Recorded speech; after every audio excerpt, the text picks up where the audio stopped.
Pessoal, na história dessa semana, na aula de história, nós vamos fazer correções dos exercícios, tá? Eu passei semana passada, eu trabalhei a apostila, que nós vamos ver a parte da apostila, e eu passei um texto com as questões. Então, eu vou estar fazendo a leitura do texto e as questões, tá bom? Então, vamos lá. Lutas e resistências. Existiam várias formas de resistência à escravidão: suicídios, assassinatos de feitores e de senhores, além de sabotagem no trabalho. Porém, a mais usual era a fuga. Os que fugiam costumavam esconder-se nas matas ou nos arredores das cidades, sozinhos ou em grupos. Organizavam-se para poder sobreviver. Alguns deles formavam comunidades que foram chamadas de quilombos. Essas comunidades ficavam, em geral, em locais escondidos no meio da mata. Contavam com sistemas de proteção contra ataques.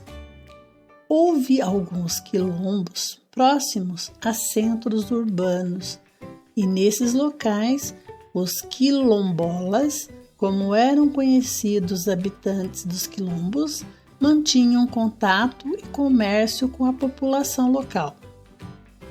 Os quilombolas cultivavam seus próprios alimentos, criavam animais, caçavam, pescavam, trabalhavam com mineração e montavam pequenas oficinas, onde fabricavam suas roupas, seus móveis e seus instrumentos de trabalho. O sistema de justiça nos quilombos eram bem severo. Crimes de adultério, roubo, deserção e homicídio eram punidos até com a pena de morte. A vida no quilombo era comunitária. Os quilombolas dividiam as tarefas e a produção. Lá podiam se organizar de acordo com seus costumes e suas tradições, tanto os trazidos da África, quanto os adquiridos no Brasil. O mais famoso de todos os quilombos foi o de Palmares, considerada a maior comunidade de escravos fugidos do Brasil. A repressão dos senhores e das autoridades do governo era muito forte, tanto para as fugas quanto para todas as outras formas de resistência à escravidão. Olha o nosso questionário, então. 1. Os escravizados aceitavam sua situação? Justifique sua resposta. Então, eu vou responder, e daí a justificativa vocês podem, ter respondido uma outra coisa, mas que seja de acordo com, parecido com a questão, Então lá, não, eles resistiam à escravidão de várias maneiras: suicídio, assassinato de feitores e senhores, sabotagem no trabalho, mas o usual era a fuga.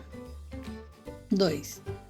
Quais eram as formas de resistência à escravidão usadas pelos escravos?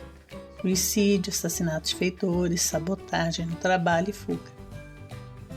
O que eram quilombos? Eram comunidades formadas por escravos fugitivos. Essas comunidades estavam localizadas geralmente em locais escondidos, no meio da mata, e contavam com sistemas de segurança contra ataques. Houve também alguns quilombos próximos a centros urbanos. 4. Como era a vida nos quilombos? A vida era comunitária. Todos dividiam as tarefas e a produção. Eles se organizavam com seus costumes e tradições. 5. Por que a palavra quilombo é usada como sinônimo de resistência? Os quilombos são a prova de que os escravizados não aceitavam passivamente a escravidão. e a união estabelecida nos quilombos auxiliavam a resistência a essa situação. Então, meus alunos, aqui estão nossa questão e o questionário, tá? Depois eu vou fazer a correção da apostila, tá bom?